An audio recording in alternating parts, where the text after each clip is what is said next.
એકતા સંઘ અને સંગઠનના ઓથાને જાણીએ,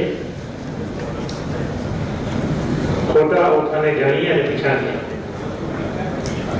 ભાઈ શ્રી ચંદ્રકાંતભાઈ, આપણને જેના પર ભારોભાર ગૌરવ છે કે નવી પેઢીનો આ જુવાન સીએ થયેલો આપણો આ ભાઈ સમાજની જે રેખા છે એનો ગહન અભ્યાસ કરી આધારભૂત પુરાવાઓ સાથે પુસ્તક લખે અને નવી પેઢીને કોઈ પુસ્તક વાંચે એટલે એ નિસંદેહ થઈ જાય, એને બીજી કોઈ વાત કે બીજી કોઈ માહિતીની કોઈ જરૂર ના પડે અને ખરેખર આપણો સમાજનો જે ભૂતકાળ છે, સમાજની જે વ્યથા છે એને સમજાઈ જાય એના માટે સતપથ છોડો જેમને પુસ્તક લખ્યું એવા ભાઈ શ્રી ચંદ્રકાંતભાઈને વિનંતી કરું, આપ આવો.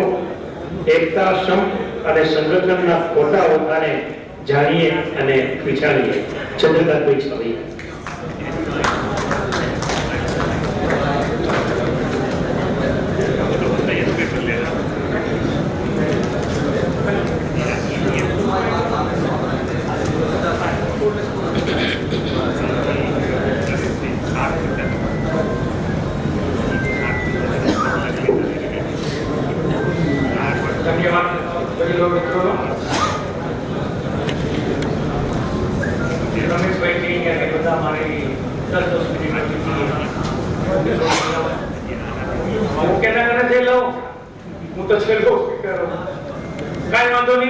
બધા વડીલોએ, બધા મિત્રોએ, બધા વક્તાઓએ સારું એમના તરફથી જે બને એટલો પ્રયાસ કર્યો. હું પણ મારા તરફથી જે પ્રયાસ થશે એ કરીશ અને જે આપણો બાકીનો સમય છે એની અંદર પૂરો કરવાનો પ્રયત્ન કરીશ. આપણે સનાતન મુહિમ શું છે એ રમેશભાઈના મુદ્દે આપણે જાણીએ. આર્ય સમાજનો શું રોલ હતો, બહુ મહત્વનો રોલ હતો, એ પણ આપણે જાણ્યું. હવે હું પ્રેક્ટિકલ આપણી સમાજને જે લાગતો વિષય છે ને એના ઉપર જ આવીશ અને આપણે જે લીડર જે આખા ભારતભરમાંથી આપણે જે આવ્યા છે જે હૃદયને સ્પર્શે છે એટલે દિવસે એના જે ડ્યુટીઝ જે છે એમાં જે એને અડચણરૂપ થાય છે એ મુદ્દાઓ પર હું નજર રાખી.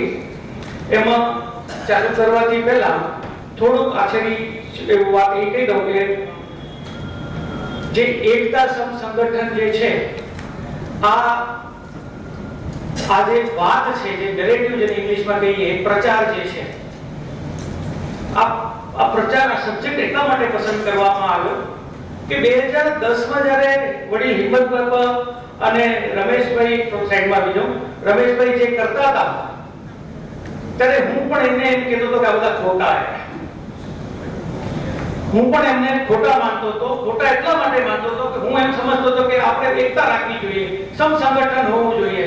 એ લોકો સામેવાળા આપણા વિરોધીઓ કદાચ ક્યાંક ખોટા રસ્તા પર હાલી ગયા હોય તો આપણે એને તડછોડવા ના જોઈએ. આપણે ભેગા રાખશું તો સુધારશું. પણ મારી સોચ ક્યાં ખોટી પડી. આવી રીતે હું એકલો નથી. આપણા સમાજમાં આપણા પછી બેઠેલા ઘણા બી એવા છે જે આજે પણ એવું સમજી રહ્યા કે ક્યાંક ને ક્યાંક અથવા બોલી નથી શકતા તો ક્યાંક ને ક્યાંક મનમાં એને કે આપણે એકતા રાખવી જોઈએ, આપણે વિકાસ કરવો છે, આપણે આગળ વધવું હોય. તો એ એકતા પાછળ જે વાત એ છે કે જે એકતા સંગઠનને હથિયાર બનાવીને, આ મારો મહત્વનો શબ્દ યાદ રાખજો, હથિયાર બનાવીને આપણી સામે જે પ્રસ્તુત થઈ રહ્યો છે છેલ્લા ખાસ કરીને 30 વર્ષ 40 વર્ષથી થયો, એ હથિયાર શું છે અને આપણે એને તોડ કેવી રીતે લાવવો છે, આપણે આ સંગઠન આપણું કેવી રીતે મજબૂત કરવું છે એના બાબતના મુદ્દાઓ કરી છે પાવરપોઈન્ટ પ્રેઝન્ટેશનના માધ્યમથી. આ એક ડિસ્ક્લેમર હતું કે ભાઈ કોઈની ધાર્મિક લાગણીને દુભાવવા માટે નથી, તો આપણે ફાસ્ટ બદલાવીએ. ઉભા રહેજો. આપણામાંથી આ એક લેટેસ્ટ પિક્ચર આવ્યું છે બેલ બોટમ. કેટલા લોકો જોયું હોય બેલ બોટમ પિક્ચર? ઠીક છે. હવે બેલ બોટમ પિક્ચરનો એક નાનકડી ક્લિપ મેં અહીંયા એટલા માટે મૂકીએ કે ભારત દેશ ને પાકિસ્તાન દેશની વચ્ચેની આ વાત છે. આ પિક્ચરમાં બહુ સરસ રીતે દર્શાવેલું છે કે જ્યારે 1971 ની લડાઈ થઈ આ ભારત પાકિસ્તાન વચ્ચે, પછી એકતા સંગઠનના માધ્યમથી પાકિસ્તાન અને ભારતના વચ્ચે જે વાતાવરણ થયું, અને એ વાતાવરણના આડમાં ભારતના કેટલાય પ્લેનો હાઈજેક કરી ને ભારતના આતંકવાદીઓને છોડાવ્યા કે ભારત પાસેથી પૈસા પડાવ્યા. એ પૈસા પડાવતા રહ્યા ને આપણને ખબર ના પડી. આપણે એ એકતા સંગઠનના આદર્શવાદી વાતોના વિચારોમાં આપણા તે સમયમાં જે દેશના કરતા હતાઓ હતા એનું જે રિએક્શન હતું એ બહુ સરસ રીતે કેપ્ચર કર્યું હોય. તો આપણે આ રિએક્શન જોઈ લીધું. અવાજ તરફ પાછળ લેજો, રિવાઇન્ડ કરો.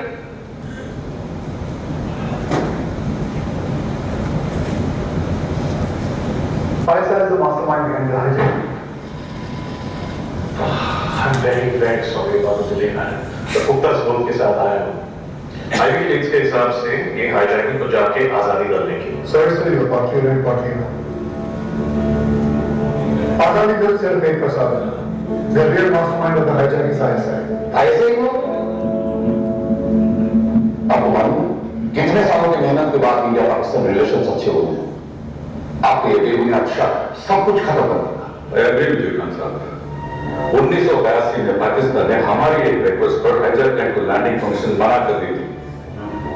240 पैसेंजर्स की जान बचाई गई. And in 1980 पाकिस्तानी फोर्सेस ने हाईजैक फ्लाइट को रेड किया और 200 पैसेंजर्स को बचा दिया. Do you know that?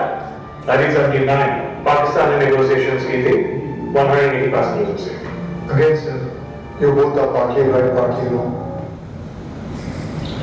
આ પોઈન્ટ એ હતું કે જે આપણો દુશ્મન છે એને પોતાને આપણી પાસે એવી રીતે પ્રેઝન્ટ કર્યું કે આપણો પરમ મિત્ર છે. એ પ્રેઝન્ટ કરવાનો જે આધાર હતો એ એકતા સંગઠનના મૂળ સિદ્ધાંતો હતા.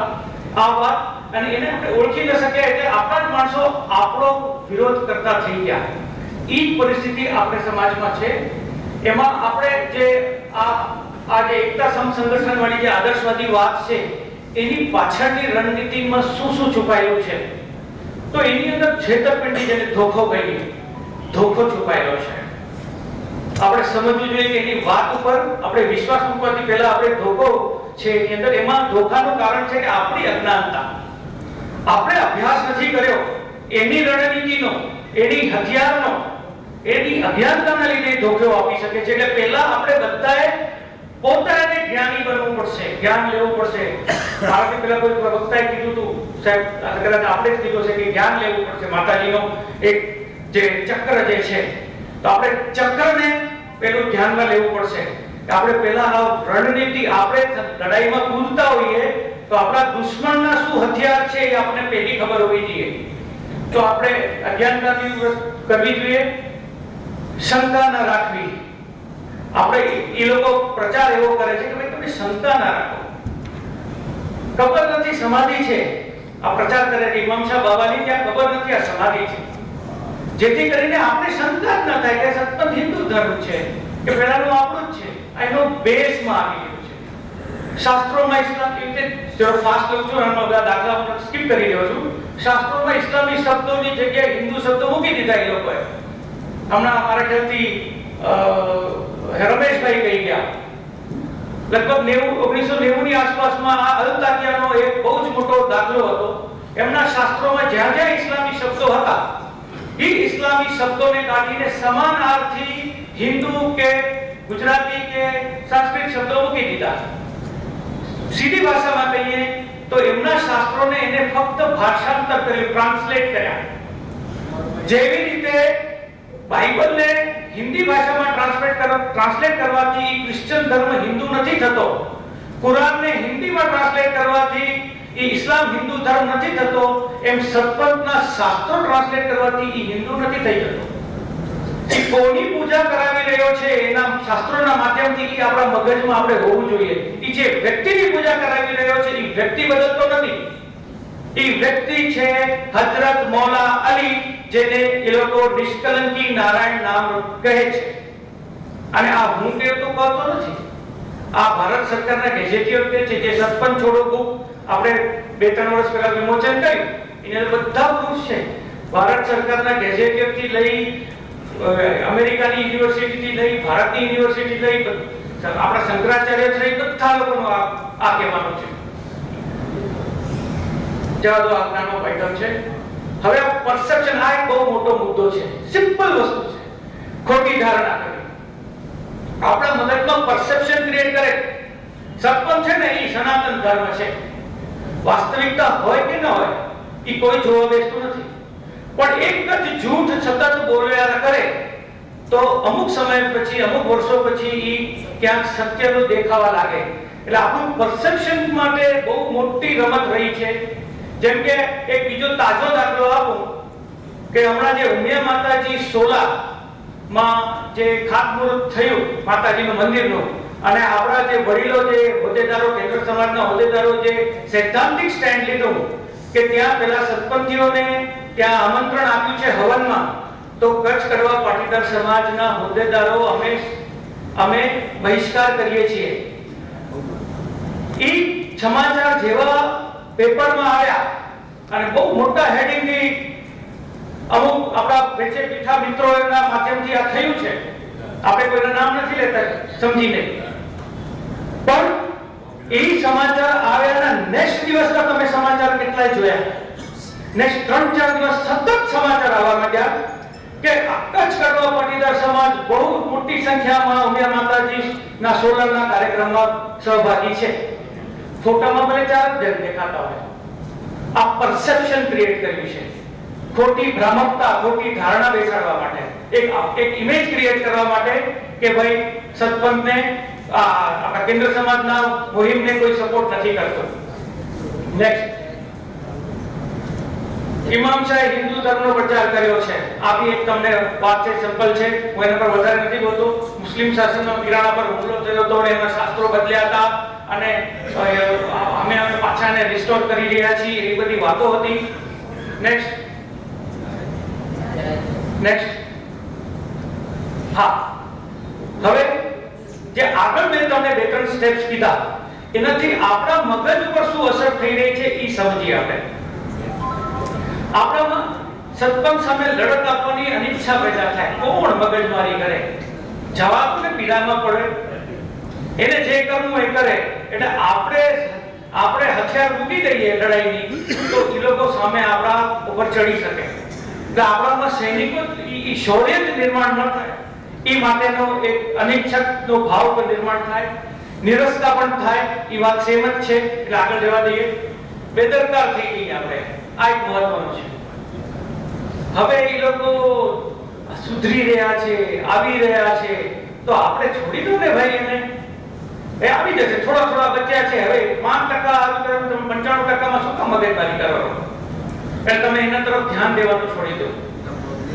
જે લગભગ 1990માં આ બધું થયું ને, એ લોકોએ જે ફેરફારો કર્યા, એ ફેરફારો પણ આપણે એને વાતમાં આવી ગયા કે આ લોકો સુધરી રહ્યા. એટલે આપણે હવે આમને છોડી દો, પોતે આવી જશે. એટલે બેદરકાર થઈ ગયા. એની પાછળની રમત આપણે આઈડેન્ટિફાઈ ન કરી શક્યા. એટલે આપણે પાછળની રમતને મગજમાં ફરી રાખવી જોઈએ. નેક્સ્ટ, સંદેહ વગર કર્યું બ્રેન વોશિંગ થયું. આ એક મહત્વનો પોઈન્ટ છે. આ બધા મુદ્દાઓથી મૂળમાં શું થયું? આપણું મગજ છે ને, ઈ લોકોના કંટ્રોલમાં કઈ તો ઈ લોકોની નેરેટિવ, ઈ લોકોની પ્રચારનો શિકાર બની ગયો. એ લોકો જે પ્રચાર કરે એને આપણે સહજતાથી સ્વીકાર કરવા લાગ્યા. અને હિંમતભાઈ, રમેશભાઈ જેવા છે ને, ઈ કૂતરા હે ભરે રે. માફ કરજો શબ્દ જરા ખરાબ ન લાગજો, પણ ભાવ પકડજો મારો. આપણું બ્રેન વોશિંગ એટલા હદ સુધી થઈ ગયું. આપણા સમાજના વડીલો જે તે ટાઈમે હોદ્દા પર હતા, એ પણ બહુ જ ઝીઝક અનુભવતા હતા. ક્યાંક ઈચ્છા હોય તો બહાર નહોતા આવી શકતા. એનું થયું. પછી મૂળબંધન થાય, મૂંઝવણ થાય. આ વસ્તુ સિમ્પલ છે એટલે જવા દો. નેક્સ્ટ, આ નામ તો કેટલા જણે સાંભળ્યું છે આના બારામાં? કેમ્બ્રિજ એનાલિટિકા. હાથ ઊંચા કરશો, કેટલા લોકો ખબર છે? 3-4 માણસો. જો આપણે કેટલી મોટી કમજોરી છે. કેમ્બ્રિજ એનાલિટિકા ભારત દેશ ઉપર સૌથી મોટું બ્રેન વોશિંગ કરવાની ષડયંત્ર હતું 2014.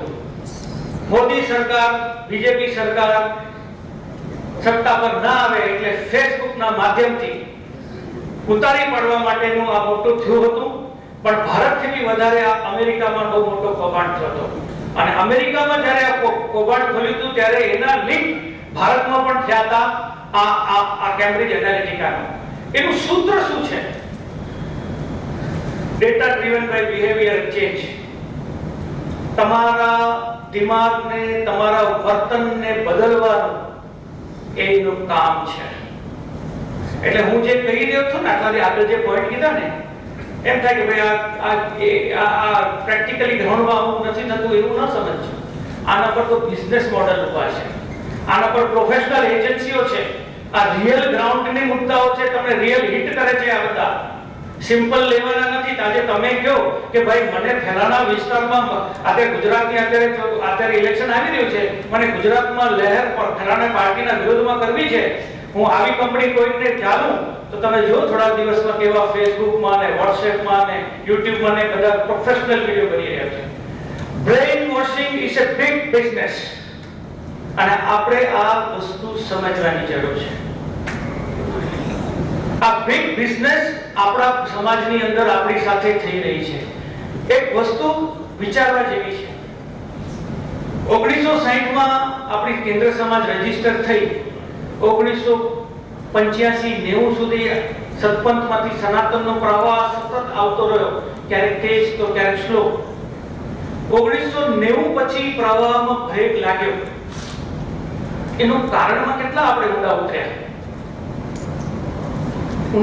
ઉતર્યા આપણે. એ ક્યાં બ્રેક લાગ્યો? બ્રેક તો લાગ્યો પણ રિવર્સ પણ ગયો. અને રિવર્સ જતો તો એટલે હિંમતભાઈ ને રમેશભાઈ જેવા વડીલોને આગળ આવવું પડ્યું. અને એ રિવર્સના ફ્લોમાં આપણા સમાજ આજે સંગઠન પણ રોકી નહોતું શકતો. આ બધા પાછળમાં ક્યાં બ્રેન વોશિંગ થયું આપણું? આપણે બેદરકાર થઈ ગયા, આપણે સત્સંગની રમતો ના ઓળખ્યા, આપણે તો ભોળા ને ભલા, આપણે કોઈ કહે ને કડવી તો ભોળા ને ભલા, તો આપણે એમાં ગૌરવ લેવા માંડી ગયા. પણ એમ ન સમજ્યા કે આપણે એમ કહેતા કે તમે તો સાદા બેવકૂફ ઈસી બનો એવા છો, એની બીજી ભાષામાં ભોળા ને ભલા. તો નેક્સ્ટ આપણે આગળ વધીએ. Anything in excess is poison. એકતા સંગઠન હોવું જોઈએ. આ વસ્તુ મેં એટલા માટે લખી છે, કદાચ એવું ન પકડી લો શબ્દ કે ભાઈ ચંદ્રકાંતભાઈ કીધું કે એકતા સંગઠન ન હોવું જોઈએ. આ વાત નથી. હોવું જ જોઈએ એકતા સંગઠન, પણ કેટલું? હું મારા મિત્ર સાથે એકતા કરી શકું, બરોબર? હું કોઈ અજાણ્યો માણસ હોય તો એની સાથે થોડી નજીકતા લાવી શકું, પણ હું દુશ્મન સાથે એકતા કરવા જાઉં તો હું મારા મૂર્ખાઈને મારા જીવ હું હાથે ચાલીને એના હાથમાં આપી રહ્યો છું. ભારત ચાઇના સાથે કહી શકે ભાઈ ભાઈ? 1962માં કર્યું હતું, શું થયું આપણું? ક્યાં એકતા સંગઠન સાહેબ ચાલે? આપણે સમય જોવો પડે, પરિસ્થિતિ જોવી પડે. એટલે આપણે આમ બંધ કરીને એકતા સંગઠન, જે આપણા મવાડો ખાસ કરીને જે રમેશભાઈ કહી ગયા, મવાડોનો આ એક મુખ્ય હથિયાર છે. તમે સનાતનની વાત કરો એટલે ભાઈ તમે છોડો ને આ બધી મગજમારી. આપણે એકતા લાવવું છે, સંપ લાવવો છે, વિકાસ કરવા છે, રાજકીય ક્ષેત્રમાં કરવું છે. ઈ એકતા સંગઠનનો અતિરેક થઈ ગયો. આપણે અતિરેક ના થવો જોઈએ, આપણે મર્યાદામાં રાખવું જોઈએ. મર્યાદામાં ઈ આ સિદ્ધાંતને લઈને આપણે સમાજને જ્યારે નુકસાન થતું હોય ને, એ સમય, એ સ્થળ, એ પ્રસંગને ઓળખીને ત્યાં બ્રેક મારવો જોઈએ. વડીલો કહી ગયા એટલે આપણે એને આમ બંધ કરીને ફોલો કરી એ ના ચાલે. 1960 થી પહેલા 1957માં ઓઝરમ બાપા છેલ્લે ગુજરી ગયા. એનાથી પહેલા ઓઝરમ બાપાએ આપણે કહ્યું હતું કે તમે એકતા રાખજો, તમે માઇનોરિટીમાં છો, સંગઠન રાખજો, નહીં તો તમે ફેંકાઈ જશો. ત્યારેની વાત, ત્યારેની પરિસ્થિતિ, ત્યારેનો સમય, ત્યારના લોકો એ આજે નથી રહ્યા. એટલે ઈ ઉધરમ બાપાની વાત આજે જો પકડીને રાખી આપણે નાળના જેમ તો ના ચાલે. એ કહેવાનો મારો ભાઈ હતો. તાક્યા જે આપણા સુભાષ દુવાજી આપણને કહી ગયા, તાક્યા, આ તાક્યાની રમત આ બહુ ઘાતક છે. હું ખાલી આપણી સમાજની પણ દરેક ભારતના હિન્દુઓએ આ તાક્યા શું છે સમજવાની જરૂર છે, એનો અભ્યાસ કરવાની જરૂર છે. જો ભારત દેશ આ તાક્યાને સમજી જશે બરાબર રીતે, તો હું સમજુ છું કોઈ વિધર્મની કોઈ તાકાત નથી કે આપણા પર એ હાવી થઈ શકે. આ તાક્યા એ વસ્તુ છે, આપણે 500 વર્ષથી આપણી સમાજ ભોગવી રહી છે, બેકૂફ બની રહી છે, પણ સદભાગે આપણે 2010 પછી આ તાક્યાને ઓળખી શક્યા છીએ. અને તાક્યાને ઓળખી શકવાના લીધે આપણે જે નવા પગલા લીધા હે, નવા ડિસિઝનો લીધા હે, એના આપણે પરિણામ જોઈ રહ્યા છીએ કે સત્પન છોડીને ઘણો મોટો પ્રવાહ આપણા પાસે આવી રહ્યો હોય. એ સોચી સમજી કેલ્ક્યુલેટેડ સ્ટેપ્સ છે. ક્યાંક આપણે કોઈને દૂર કરતા હોય તો એની પાછળનો સિદ્ધાંત પણ ક્યાંક છે. આગળ ઉદાહરણ પર આ થઈ ગયો પોઈન્ટ. આગળ જવા દો, આ નાની નાની આઈટમ છે, જવા દો. હા, આ એક ચાર્ટ બધાને વિનંતી, ખાસ આ એક ચાર્ટ બહુ જ મહત્વનો છે. ભાઈ થોડું પાણી આપજો ને. આ એક ચાર્ટ બહુ જ મહત્વનો છે, આ સમજજો. એક મિનિટ. બ્રેઇનવોશિંગનું, આપણું ધર્મ પરિવર્તનનું, આપણે પોતે ભામે ચાલીને કન્વર્ટ કેમ થઈ ગયા અને આપણને ખબર ન પડી આપણા પૂર્વજોને એ શું છે. હું આ એક સ્લાઇડ, આ એક ચાર્ટમાં તમને સમજાવવાનો પ્રયત્ન કરું છું. ભાઈ નેક્સ્ટ, ભાઈ નેક્સ્ટ સ્લાઇડ બનાવો. આ જો આ ચાર્ટ છે, આ પીર સદરુદ્દીન ઇમામ શાહના દાદા પીર સદરુદ્દીન દ્વારા બનાવવામાં આવેલો ફોર્મ્યુલા તમને સમજાવવા માટે આ ચાર્ટ બનાવ્યો છે. આ ફોર્મ્યુલા આજે પણ ક્રિશ્ચનના જે કન્વર્શન આજે ભારત દેશમાં જે મોટે પાયે ચાલી રહ્યું છે, એ લોકો પણ આ લોકો એડોપ્ટ કરેલું છે. મુસલમાનો તો કરી જ રહ્યા છે, પણ ક્રિશ્ચન પણ કરી છે. હિન્દુ સિવાય બાકી બધા લોકો આ કરી રહ્યા છે કે હિન્દુ જ નથી કરી રહ્યા. આપણે એટલા ભોળા છીએ કે જાણવા નથી માંગતા, જે બી ખબર નથી. તો પ્રશ્ન અહીંયા એટલે આ સમજો, એક વ્યક્તિ હિન્દુ સમાજમાં હોય, હિન્દુ દુનિયામાં હોય, અને આ બધું એને ઇસ્લામની દુનિયામાં લઈ જવો હોય તો શું કરવું પડે? પહેલા તો અજ્ઞાનતા, શંકા કુશંકા ન કરવી એવું વાતાવરણ બનાવવું પડે. તો એ વાતાવરણ બનાવે, ભાઈ આ બધું આપણે શા માટે મગજમારી કરે છે ને? જે ધર્મ પાળવો પડે ને, સમાજ અને ધર્મ જુદા છે, જે હિંમતભાઈ સાંભળ્યું છે. આપણે અજ્ઞાન કરવા માંગીએ છીએ, આવા વાતો થાય. નેક્સ્ટ, એની ઉપર આ તાક્યાના સિદ્ધાંત મૂકવામાં આવે. આપણે લોકો અજ્ઞાન થઈ જાય ને પછી તાક્યા રમવા, તાક્યાને કરવામાં આવે. હિન્દુના ધાર્મિક પુસ્તકો ભ્રષ્ટ કરવા, જેમ 10 અવતાર, ભગવાન વિષ્ણુનો 10 અવતાર ગ્રંથ ભ્રષ્ટ કર્યા અને હજરત અલીને 10મો અવતાર કરીને ઘુસાડી દીધો, એમ હિન્દુ દેવી દેવતાઓના નિંદાઓ ને એ બધું આ બધું ખોટું હોય. જેમ ખાસ કરીને ગણપતિનો સમય આવે, ગણેશ ચોથનો, તો વોટ્સએપમાં ફરે કે આ તો જો ગણપતિની શું હાલત થાય છે. શંકર ભગવાનના જે આવે તો દૂધ ગટરમાં જાય, તમે ખોટું કરી રહ્યા છો. આ બધી વાતોના માધ્યમથી આપણને હળવા કરે. હવે આ જે છે, આ જે વ્યક્તિ હિન્દુ સમાજમાં હોય, આ પોઝિશનમાં હોય, એને અહીંયાથી અહીંયા ઇસ્લામમાં લઈ જાય, એનું આ ચાર્ટ છે. આ પોઝિશનમાં જ્યારે એક હિન્દુ હોય ત્યારે હિન્દુ માટે એની ગરિમા બહુ જ ઊંચી હોય અને ઇસ્લામ માટે નહીવત જેવી હોય અથવા ના હોય. હવે અહીંયાથી અહીંયા જવું હોય તો આ પોઝિશનમાં અહીંયાથી કોઈ દિવસ જાય? કોઈ દી ના જાય. તો શું કરવાનું કે માણસ અહીંયાથી અહીંયા ચાલ્યો જાય અને ખબર બી ના પડે? તલવારને જોડે થાય એ મજબૂરી. ચલો, એ તલવારની જોડની આપણે અહીંયા વાત નથી, અહીંયા બ્રેઇન વોશિંગની વાત છે. તો અહીંયા જે માણસ હોય એને આ સેકન્ડ સ્ટેજમાં લઈ આવે, જેનામાં ઇસ્લામ અને હિન્દુ ધર્મ બરાબર છે. જે દુઆ સાહેબ કહેતા હતા ને, સેક્યુલરિઝમ, એ સેક્યુલરિઝમનો દુષ્પરિણામ. सब धर्म के ईश्वर अल्लाह एक है, मनुष्य धर्म पाळो, આપણે તો બધા એક જ છીએ, માથે બધું એક જ છે. આવી વાતો કરી કે તમારું હિન્દુ પરનું જે ગૌરવ હોય ને, એ ઇસ્લામના ગૌરવ જેટલું રાખી દે, પછી તમે ધર્મ ન્યુટ્રલ થઈ જાઓ. એટલે બીજી ભાષામાં કહ્યું તો તમે પોચળા લોટ જેવા થઈ જાઓ. પછી તમે પૂરી બનાવો કે શાક રોટલી બનાવો કે ગમે બનાવો, પેલામાં કડક હો, તમે તમારા ધર્મ માટે તમારો ગૌરવ મજબૂત હોય.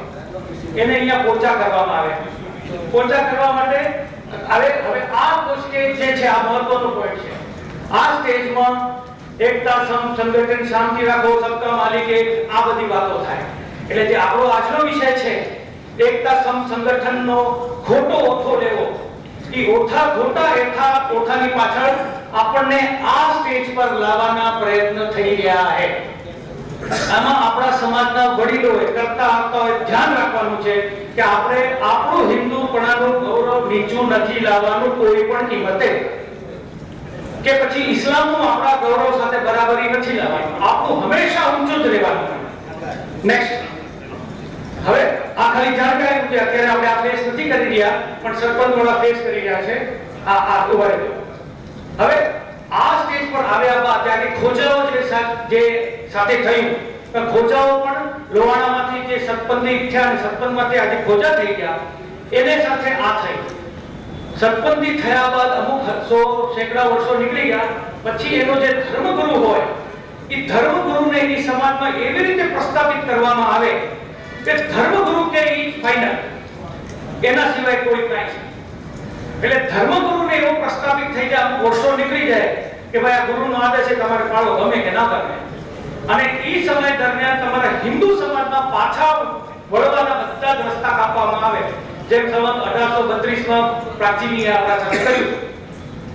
બ્રાહ્મણોના સાથે બ્રાહ્મણોને આપણે તલાંજલિ દીધી હતી, વૈવંચાર કર્યા હતા. એમ ઈ બધા ધીરે ધીરે દરવાજા બંધ થવામાં આવે ત્યારે આ ધર્મગુરુના માધ્યમથી ઇસ્લામને સારું બતાડવાનું શરૂ થાય. નેક્સ્ટ, ઇસ્લામને સારું બતાડવામાં શરૂ થાય ત્યારે ધીરે ધીરે ઇસ્લામનો ગરિમા, ઇસ્લામના મૂલ્યો, આદર્શો આપણે સારા લાગે અને હિન્દુપણા માટે આપણે હીન ભાવના થાય અને આ પોઝિશનમાં આવે એટલે આ માણસ ઇસ્લામની દુનિયામાં ચાલી જાય. આ પાછો કદી ના આવે. આ છે ધર્મ પરિવર્તનનું ચાર્ટ જે ઇમામ શાહના દાદા પીર સદરુદ્દીને બનાવ્યું. આ છે બ્રેન વોશિંગની ટેકનિક. આ બ્રેન વોશિંગની ટેકનિક આપણે બધાએ સમજવી જોઈએ. બ્રેન વોશિંગની ટેકનિકના મૂળમાં છે એકતા સંગઠનના સિદ્ધાંતો કે એની વાતો, એનો દુરુપયોગ છે. हर स्टेज पे तो आपको हिंदुओं को छोटा सा दिखाया है. हर स्टेज पे हिंदू रहते ही नहीं है, वो खत्म कन्वर्ट कर देते हैं या मार देते हैं. बराबर છે, પણ હવે એ જે બી બોલ્યું હતું પોઈન્ટ થી ખતમ હો જાતા है. નેક્સ્ટ, હવે આપણી સમાજને લાગતી વળગતી આપણે સનાતનમાં આવ્યા સરપંચ છોડીને પછી આપણે શું ભૂલો કરી, એ ભૂલો હવે આપણે ના કરવી જોઈએ. એની બાબતમાં 1960 પછી એક સમાજમાં વાતાવરણ એવું બન્યું, આપણે જૂના મિનિટ્સ, જૂના ઇતિહાસને, જૂના જે પરિપત્રો નીકળ્યા ત્યારે તમે જોશો કે તે ટાઈમે જાગૃતિ મેગઝીન આવતું હતું. એ બધામાં તમે જોશો ને આપણે બસ કેળવણી પર ધ્યાન રાખો, એજ્યુકેશન, બીજું કાંઈ જ નહીં. એજ્યુકેશન સિવાય કોઈ વાત જ ના કરો. બસ એજ્યુકેશન એજ્યુકેશન એજ્યુકેશન. એ એજ્યુકેશનની આડમાં આપણે ભૂલ કરી ગયા કે આપણે આપણા દુશ્મનો ઉપર કે આપણે આપણા વિરોધીઓ ઉપર આપણે નજર જ રાખવાનું ભૂલ કરી ગયા. એ શું કરી રહ્યા કે એજ્યુકેશન નામ પર આપણી અંદર ઘૂસીને આપણી સાથે શું કરી રહ્યા એ આપણે ધ્યાન છોડી દીધું. બીજી એક વાત આવી કે આપણે વિવાદમાં ના પડો ભાઈ. કોઈને કંઈક આપણે કહેવાનું સારું રાખો. આપણે સામાન્ય વિવાદમાં પડવાનું. કોક માણસ આ રમેશભાઈ જેવા ખોટો વિવાદમાં પડેલા બહુ ડખા કરે છે, આપણે શા માટે વિવાદ કરવાનો? એક વિવાદમાં ન પડો એવું વાતાવરણ કરવામાં આવ્યું. એક નારદ મુનિનો એક કેસ છે.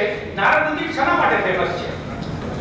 નારદ મુનિ જ્યાં જાય ત્યાં વિવાદ થાય એવો એક ઇમેજ છે. હારું કરવું આપણે જેને કહીને હળી કરે, કા રાક્ષસોને હળી કરે ને કા રાજાઓ કરે, અહીંયા ઇન્દ્રને કરે. પણ એની પાછળનો હેતુ શું હતો?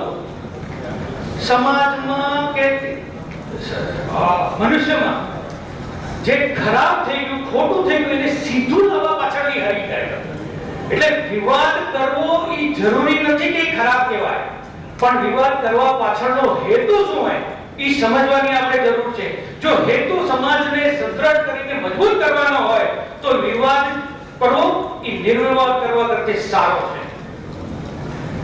વિકાસ સંગઠન આગળની વાત આવી ગઈ. સામેવાળા ખરાબ ન લાગે એ તમે સમજી શકો, સામેવાળા ખરાબ ન લાગે વિવાદનો જ પાર્ટ આપણે એને હકાર લાગે એ પ્રમાણે બોલવા માંડી ગયા. ગલ્લા ક્યાંક આપણામાં નબળા નેતા હોય તો ગલ્લા કરે કે હું આના કરે કરીશ તો મને અહીંયા પ્રમુખ બનાવશે, મને મહામંત્રી બનાવશે, મને ટીકડું બનાવશે. એ લાલચ આપણી ક્યાંક આવી ગઈ.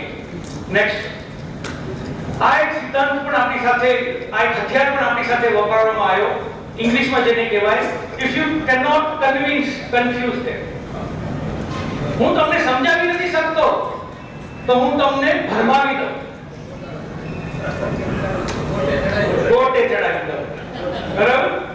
તો આનો પણ આપણે બહુ મોટે પાયે શિકાર થયા. આ બધું હું તમને એટલા માટે કહી રહ્યો કે આપણો બધાનો બ્રેન વોશિંગ થયું. કોકને વહેલી સમજણ પડી, કોકને મોડી સમજણ પડી, પણ આપણે આ બધી વસ્તુની સમજણ હોવી જોઈએ. આ બધી વાતો કોર્ટે ચડાવવા માટે કે આજે છે તમે દૂર કરશો તો સતપંથી એક દિવસ મુસલમાન થઈ જશે. બરાબર? હવે સંસ્કૃતિમાં તો હિન્દુ હે ને. હવે આ વાત બી તમને જો બહુ મોટો ઊંચાના વડીલો સાથે જે અનુભવ થયો શેર કરું કે ઊંચાના વડીલો એક દિવસ એકદમ આ ફોન આયા મણી પપ્પા મમ્મીનો ને મળ્યા મને કે ભાઈ તમે આ બધું ખોટું કરો છો, આટલું કડક ના કરો કે સતપંથીઓ તો ધીરે ધીરે બને ને હિન્દુ કે તમે આટલું કડક પકડશો તો મુસલમાન થઈ જશે. ભારત દેશમાં કોઈ મુસલમાન અરબ દેશથી ચાલી નથી આવ્યા, અહીંયાના જ માણસો કન્વર્ટ થયા અને કન્વર્ટ થવાની પાછળ ક્યાંક હિન્દુઓની ભૂલ છે કે જે મુસલમાન ભૂલેથી થઈ ગયા હતા એ પાછા હિન્દુ સમાજે એને આવું તો હિન્દુ સમાજે સ્વીકાર ના કર્યો એટલે એ આજે એની સંખ્યા વધતી જાય. તો તમે એની સાથે તડછોડીને એવી વાત ના કરો. કેવી જબરદસ્ત પેલી નજરે સાચી વાત લાગે. એટલે મણી બાપાને આપણે કહ્યું બાપા શાંત થાઓ, સમજો તમે જે સિદ્ધાંત આપણી સામે મૂકી રહ્યા હો, જે વાત મૂકી રહ્યા હો, એ વાતને આ સત્પંથની સાથે વિવાદમાં કાંઈ લાગે વળગે નહીં. એટલે બાપા તો પેલા ઝટકો ખાઈ ગયા એમ કે આટલું બધું અમે આટલું બધું વિચાર કરીને આ બધું કરી રહ્યા ને આ એકદમ ઉડાડી દે રહ્યા આ લોકો બધા. આપણી ટીમ જે હતી એ ના આગળ વળગેલી. એટલે કે કેમ? એટલે પછી કીધું કે પહેલા જે તમે દાખલાઓ આપો છો ઇતિહાસના, જે લોકો ભૂલથી ઇસ્લામ કોઈ કારણથી સ્વીકાર્યો પાછા આવતા નથી અને હિન્દુ સમાજે નથી સ્વીકાર્યા, એ સાચું ખોટું ખરાબ ખરાબ જે કંઈ બી હોય એમાં પોઈન્ટ એ હતો એમાં એને ઇસ્લામમાંથી હિન્દુ બનવું હતું અને હિન્દુ સમાજ કે હિન્દુ વર્ગના આગેવાનો સ્વીકાર્યો નહીં. ભૂલ ગણો જે ગણો હોય પણ એ દાખલો અહીંયા ફિટ નથી થતો કે કેમ? અહીંયા તો આપણે એને કહીએ કે તમે આવી જાઓ, તમે સતપથમાં છોડીને સનાતનમાં આવી જાઓ. હિન્દુ સમાજ બે હાથ ખુલ્લા કરીને પ્રેમથી સ્વીકારી હતી. આજે પણ દરવાજા ખુલ્લા છે, છતાં એ લોકો આવતા કેમ નથી? આના બારામાં તમે વિચાર કર્યો? એ આવતા નથી તો એનો નિષ્ઠા ક્યાં છે? હિન્દુમાં છે કે પેલા ઇસ્લામમાં છે? જો એમની નિષ્ઠા હિન્દુમાં હોત, હિન્દુ સમાજ સ્વીકારેલી તો આવી જાય. એ નિષ્ઠા આ કન્ફ્યુઝ ક્રિએટ કરવા માટે આ વાત આખો સિદ્ધાંત એને જે કર્યો એ સિદ્ધાંતના ક્યાંક આપણે પણ શિકાર થઈ જઈએ. આ ગહેરાઈ સમજવાની જરૂર છે કે ક્યાંક એવી કોઈ વાત તમને પહેલી નજરે ક્યાંક સામેવાળાની વાત સાચી લાગે એટલે તરત એક્શનમાં ના આવી જતા. મહેરબાની કરીને આ બધા વડીલોને નમ્ર વિનંતી, તરત એક્શનમાં ના આવી જતા, તરત એને સ્વીકારી નહીં લેતા. થોડુંક મનોમંથન કરજો. જે આપણા કર્ણધારો બેઠા હે, આ બધા મોટા વડીલો બેઠા હે, એને કાને સુધી વાત પહોંચાડજો કે ભાઈ આ વાત પહેલીથી ઠીક તો લાગે પણ કેમ કરવું જોઈએ? આ રમેશભાઈ, હિંમતભાઈ જેવા જે આખો એનું શું કે જીવન આપી દીધું હોય આ સત્પંથ સામે લડવામાં, એ લોકોને ખ્યાલ આવશે કે આમાં ક્યાંક રમત તો નથી ને. ચર્ચા વિચારણા કરીને પછી આપણે ભેગા નિર્ણય લેવાનો. એટલે કોઈ પણ વાત એવી આવે એટલે આપણે સ્થાનિક લેવલ, ઘટક લેવલે ક્યાંક સીધું એક્શનમાં ન લઈ લેતા જેથી સમાજને નુકસાન થાય. પછી માનવ ધર્મ એકતાને થઈ ગયું. નેક્સ્ટ નિયાણી દુખી છે. નિયાણી દુખી વાળી વાત બધાને ખબર હશે? કઈ દઉં ચલો, वो કેવા જેવી છે. એક વાત બીજી બહુ ચાલી નિયાણી કન્ફ્યુઝ કરવા માટે આપણને કે નિયાણીઓ દુખી છે કે નિયાણીનો શું વાંક?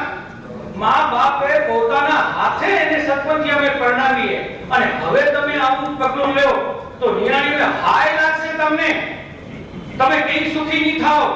અને આ બધા આપણે ભરમણ અને નિયાણી જે છે વસ્તુ છે ને આપણા બધા માટે એકદમ કોમળ વસ્તુ છે, હૃદયને સ્પર્શતી હોય. તો આવી વાત કરે મા બાપને પ્રેરણા છે એટલે એ બહાને ગમે એમ કરીને આપણા સત્પંથને જે કનેક્શન કટ કરવાનો જે આપણો અત્યારે સ્ટેપ છે એ સ્ટેપમાં આપણે સક્સેસ ના જઈએ.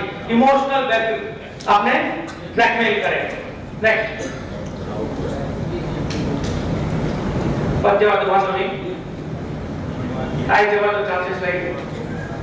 સ્વયં સમાજમાં ભેગા રાશિ શું કરશું, આ બધા મુદ્દા છે. હવે સમય ના અભાવે હું જતા કરું છું. નેક્સ્ટ આ એક વસ્તુ સમજો, આ બહુ ઇમ્પોર્ટન્ટ સ્લાઇડ છે. સરપંચના જેટલા બી પગલાઓ હોય છે એના પાછળ બે ધ્યેય હોય છે. બેમાંથી એક ધ્યેય પાક્કો હોય છે. આ મગજમાં બધા ફિક્સ કરો. બેમાંથી એક ધ્યેય હોય છે. એક ધ્યેય છે, એનો ધ્યેય સાધવો. એનો ધ્યેય શું છે?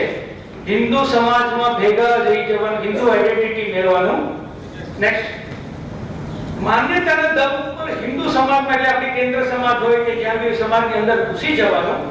નેક્સ્ટ, અને દાખલ થયા બાદ હિન્દુ સમાજ દાખલ થયા સરપંચમાં લોકોને ખેંચી જવાના, પાછા ખેંચી જવાના. એના માટે બેચલર સ્ટેપ લાંબુ થાય છે ને, તો આપણી સંસ્થાઓ તોડવી, સરપંચનો પ્રચાર કરવો. નવાવાસની જે સમાજવાડીનો કિસ્સો, તે માંડવીનો કિસ્સો તો કીધો.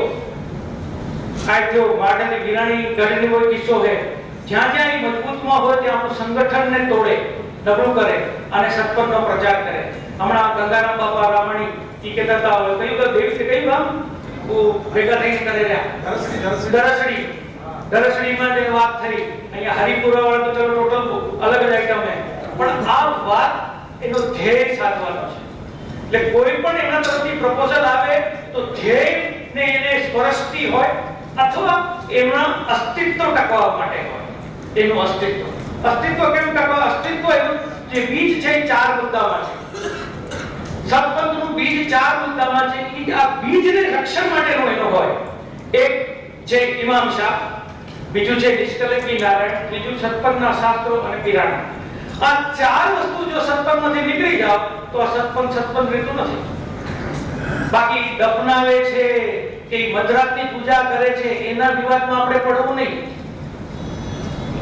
એ એના આચરણો છે. જરૂર પડે તો આચરણોમાં ફેરફાર કરી નાખશે. અત્યારે મેજોરિટી એમ કહે કે દફનાવવાથી આપણે અહીંયા આપણું નામ ખરાબ થાય તો હાલો અગ્નિ સંસ્કાર ચાલુ કરી દેશે. કારણ એનું આ બીજ છે ને, એ બીજ ઇન્ટેક્ટ છે. અગ્નિ સંસ્કાર કરશે ને તો આ બીજ એનો ફરક નહીં પડે. પણ આ બીજને જો નુકસાન થતું હશે તરત એકદમ એક્શન આવશે. ઉમિયા માતાજી ઊંઝામાં જે ચુકાદો આવ્યો અને ઉમિયા માતાજીના મંદિરમાં માતાજીની સામે ચુકાદો વાંચવામાં આવ્યો, એના પછી જે રૂમમાં મીટિંગમાં, એક રૂમ હતો કોન્ફરન્સ રૂમમાં, બંને પક્ષોને બેસાડ્યા. ગંગારામ બાપા પ્રમુખ હતા આપણા તે ટાઈમે.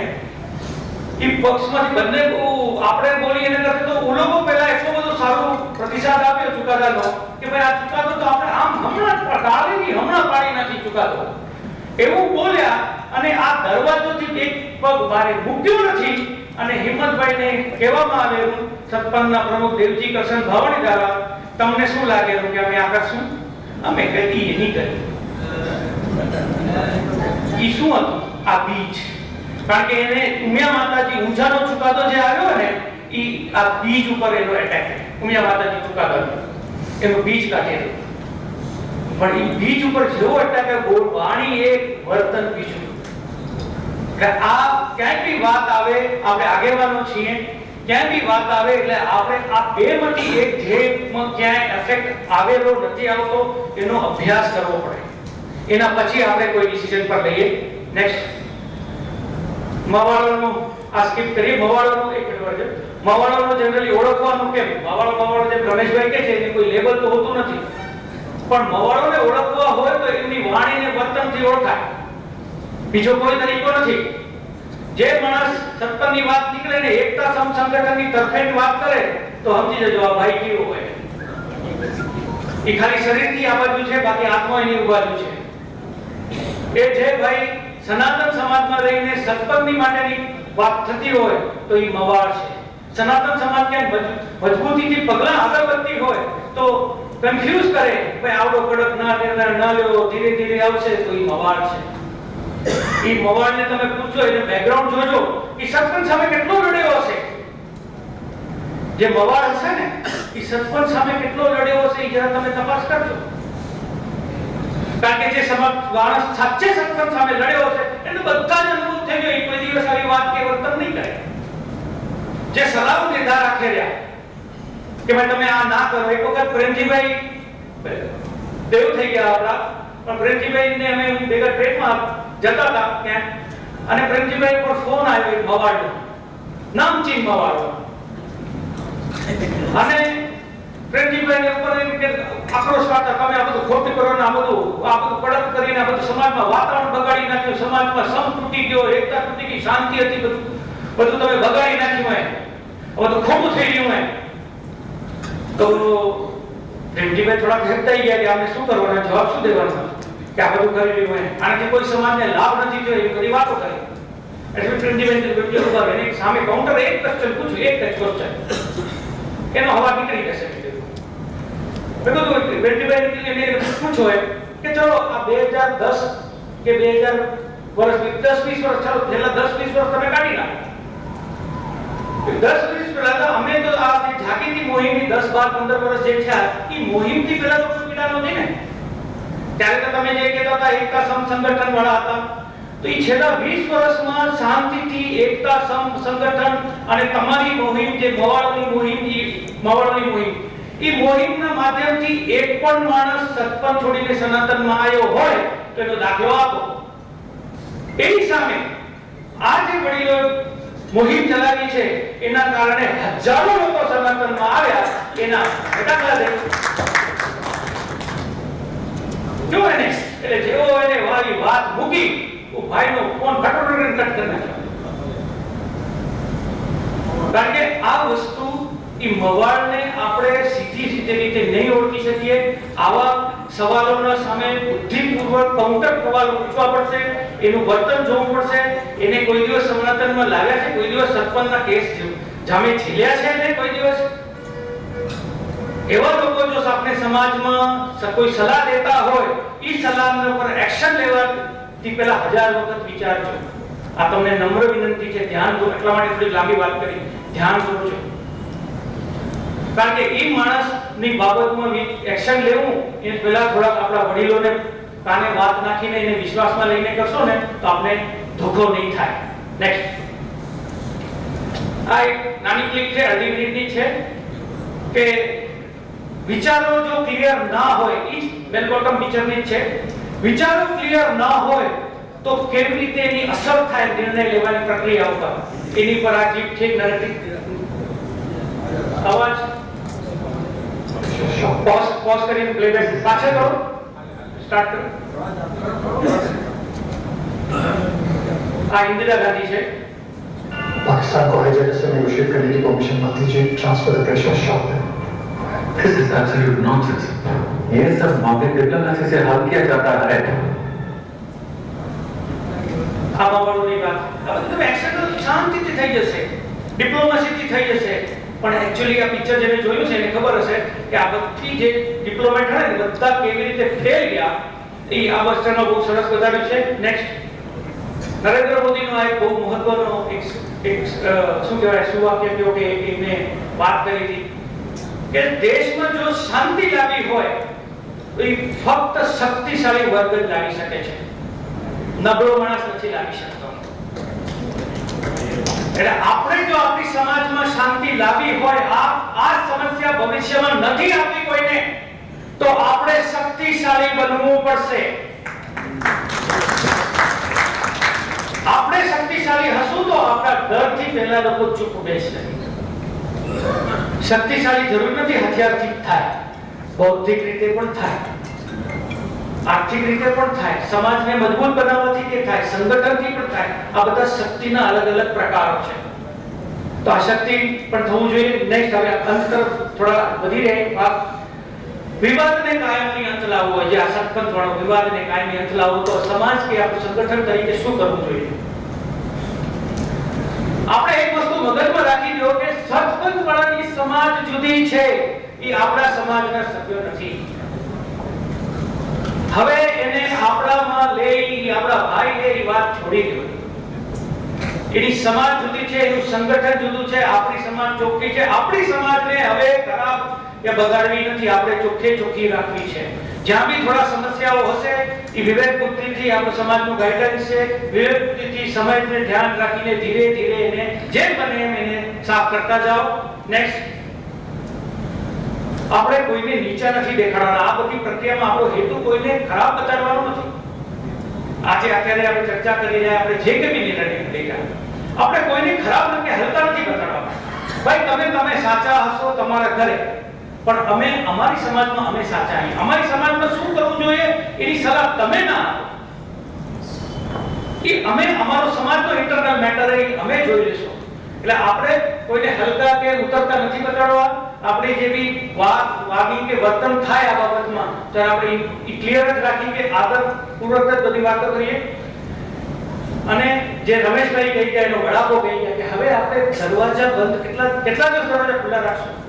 આ સમસ્યાનો ક્યારેક ને ક્યારેક તો અંત લાવવો જ છે ને.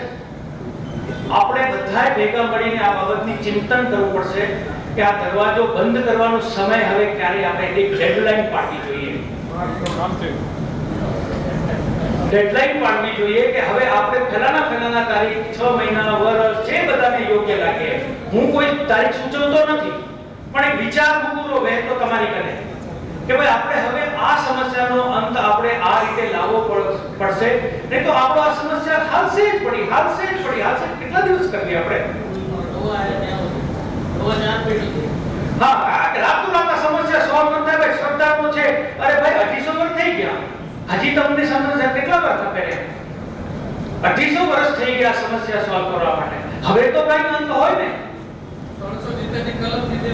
હા, હવે કઈ કરવું આવા બધા ઓપિનિયન બધાના નહીં. આપણે કદાચ એમ ઠોકી ન બેહારી કારણ કે બધાના એરિયા વાઇઝ પ્રમાણમાં બધાને અલગ સમસ્યાઓ, પણ બધાને સામે લઈને આપણે આ કરવું જોઈએ. બધા વિચારતા થઈ જઈએ. એ બાબતમાં આપણે સમય આવી ગયો છે કે આ બાબતમાં આપણે વિચારીએ.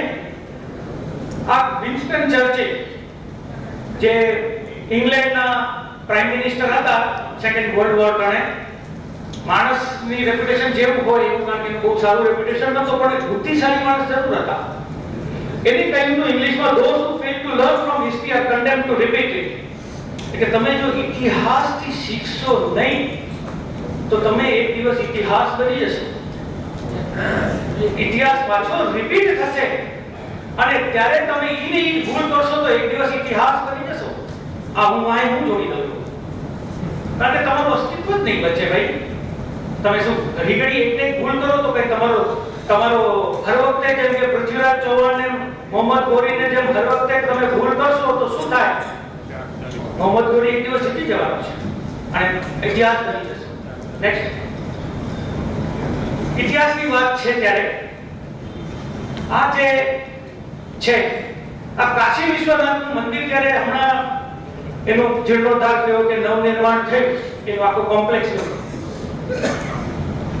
ત્યારે આ એક પુસ્તક બહાર પાડવામાં આવ્યું. હું ઓલા પોઈન્ટ પર પછી આવીશ. આ પુસ્તક બહાર પાડવામાં આવ્યું. એ પુસ્તકમાં ખાસિયત શું છે? એ પુસ્તકમાં તમે જોશો તો એમાં ખાસ ટોપીને લખવામાં આવ્યું છે કે ઔરંગઝેબે મંદિર તોડ્યું હતું આપણું. ઇતિહાસ ભૂલીએ નહીં, ઇતિહાસમાંથી શીખ લઈએ આપણે. આ પુનરાવર્તન ન થાય એટલા માટે ભારત સરકારે આ કર્યું છે. આપણે આપણા ઇતિહાસથી શા માટે દૂર છીએ?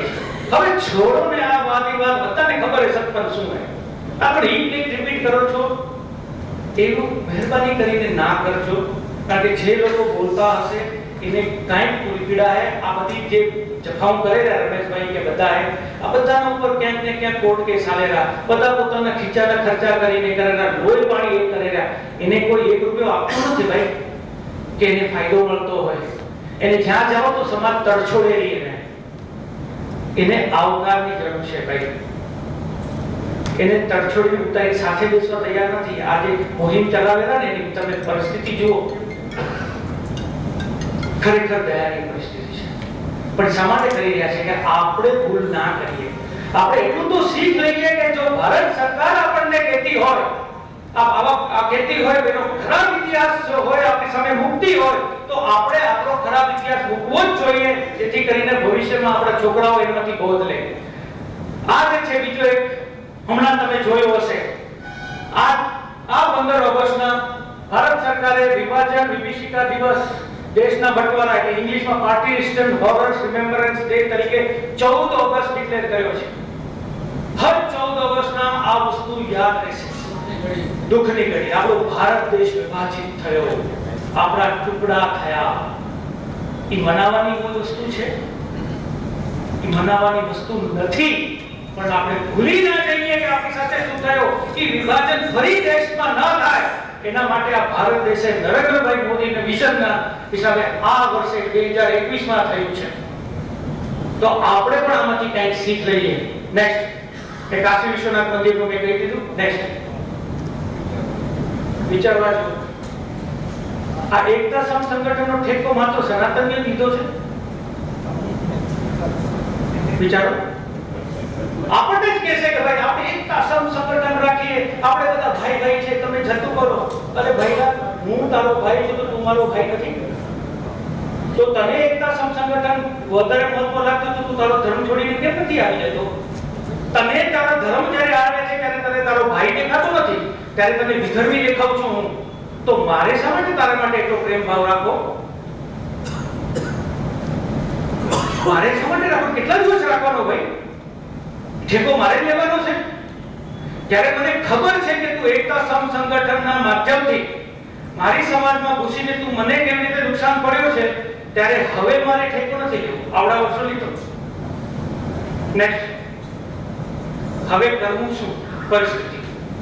હવે આપણે શું કરવું છે? આટલા બધું બેકગ્રાઉન્ડ દીધું. હવે આપણે સમાજે શું એક્શન લેવું જોઈએ? નેક્સ્ટ, આપણે ધ્યાન રાખવું છે કેન્દ્રીય સમાજના નીતિ નિયમો જે આપણે બધા ભેગા મળીને બનાવી રહ્યા, જરૂર પડે એમાં ફેરફાર કરી રહ્યા સમય અને પરિસ્થિતિ અનુસાર. કોઈ જડવડા નથી અપનાવતા. તો આપણે જ્યારે નીતિ નિયમ અહીંયાથી ડિક્લેર થતા હોય, આપણે ભેગા મળીને નીતિ નિયમ કરતા હોય, તો એ નીતિ નિયમનું ચુસ્ત પાલન થવું જોઈએ. ચુસ્ત પાલન થવું જોઈએ. આપણો અવાજ, આપણી મક્કમતા લોકોમાં દેખાવી જોઈએ કે આ બાબતમાં કેન્દ્ર સમાજ કે સનાતની સમાજ કે કચકડવા પડીને સનાતની જ્ઞાતિ કોઈ પણ બાંધછોડ નથી કરતી. એ બાંધછોડ કરતા કઈ દિવસો ગયા. જરૂર પડે ક્યાં અવગણતા થતી હોય તો આપણે વડીલોને પૂછીએ આમાં રસ્તો શું કરે, પણ આપણે આપણા હિસાબે ફેરફાર ના કરીએ. નેક્સ્ટ, 26/8/2018 જે વિશેષ સભા થઈ હતી, આપણે એના જે નીચે ઠરાવ પણ બેનરમાં લગાડ્યા છે, સરપંચ થોડો ચોપડીમાં આપણે આખી વસ્તુ છે, એમાં જે 7-8 મુદ્દાઓ છે, જેમાં ખાસ કરીને 3 જે છે એ આગળ કદાચ આવશે, એના નિર્ણયને પકડી રાખીએ. નેક્સ્ટ, આપણે કહી દીધું. નેક્સ્ટ, સમાજને કોઈ દિવસ નુકસાન ન થાય આપણે ધ્યાન રાખવાનું. આ એક મુદ્દો છે. આવેશમાં આપણે ક્યાંક એવું કરી રાખતા હોઈએ ભાઈ આપણું આ કામ થઈ જતું ને, સમાજ જે થાય એ થાય, સમાજની નીતિ નિયમને જે થાય એ ક્યાંય ના કરીએ. નેક્સ્ટ, વિશેષ સભાના મુખ્ય નિર્ણય જે હું કહેતો હતો, જે 3 મુખ્ય નિર્ણય લીધા છે વિશેષ સભામાં, એમાં કોઈ બાંધછોડ ના કરી કે નવા વૈવાહિક સંબંધો ના જોડીએ સરપંચીઓ સાથે, સરપંચ સાથે ધાર્મિક કાર્યક્રમો ના કરવા અને સંયુક્ત સમાજ કે મિલકતો ન રાખવી. આ ફંડામેન્ટલ આપણો વિશેષ સભાનો જો જોઈએ, આ 3 નિર્ણયો એવા ફંડામેન્ટલ છે જેનાથી ધીરે ધીરે આપણો સમાજ અને સરપંચ સમાજ સાથે સંબંધો કપાશે. આપણી આઈડેન્ટિટી હિન્દુ તરીકે થતી જશે, એની આઈડેન્ટિટી જે થવાની હોય થાય, પણ આપણે આ સમસ્યાથી ધીરે ધીરે મુક્ત થઈ શકશું. સમય લાગશે, આજકાલ કે આજ નહીં થાય. આપણે બધા જો આ બાબતોમાં મક્કમ રહ્યા, વિવેક બુદ્ધિથી સમય પ્રમાણે આ પ્રમાણે ચાલ્યા, તો 100% આપણે આમાંથી નીકળી શકશું. નેક્સ્ટ, હાજી, માત્ર ધાર્મિક નહીં, સામાજિક પ્રમુખશ્રીનું સૂચન પણ આવ્યું. આપણે નોંધ લઈએ બધા કે ધાર્મિક કાર્યક્રમોની સાથે સાથે સામાજિક કાર્યક્રમો પણ આપણે એમની સાથે નથી કરવા. એ બધા આપણે નોંધ લઈએ અને એ પ્રમાણે આપણે કરીએ. આ છેલ્લે અંતમાં એક નાનકડી વાત, આપણા પ્રમુખશ્રી ની લેવલના જે આપણા વડીલો છે, ઈ જે સોચતા હોય તેવી રીતે ઇન્દિરા ગાંધીએ ઈ ટાઈમમાં જે સોચ્યું હતું, એક આ 5 મિનિટની ક્લિપ છે. અવાજ પહેલા ફૂલ રાખજો. तो मुझे अगले 100 साल का विजन चाहिए मिस्टर आप, अगले इलेक्शन का नहीं. બસ એટલી જ વાત છે. આપણે વિઝન 100 સાલનું રાખવું છે, 100 વર્ષનું. આવતા ઇલેક્શનનું નહીં, કે આવતા ટૂંક સમયનો નહીં. ઇલેક્શન શબ્દ ના પકડો, પણ ટૂંક સમયનો નહીં. આપણી દૃષ્ટિ લાંબી રાખીએ. આપણે હમણાં લાભ, તાત્કાલિક લાભ લેવાના માટે આપણે આપણા સિદ્ધાંતો ના કોઈ બેઠી આપણું વિઝન લાંબુ રાખીએ. નેક્સ્ટ, તો આ હતો મારો છેલ્લો આભાર. કોશિશ કરી જેટલું બને એટલું મેં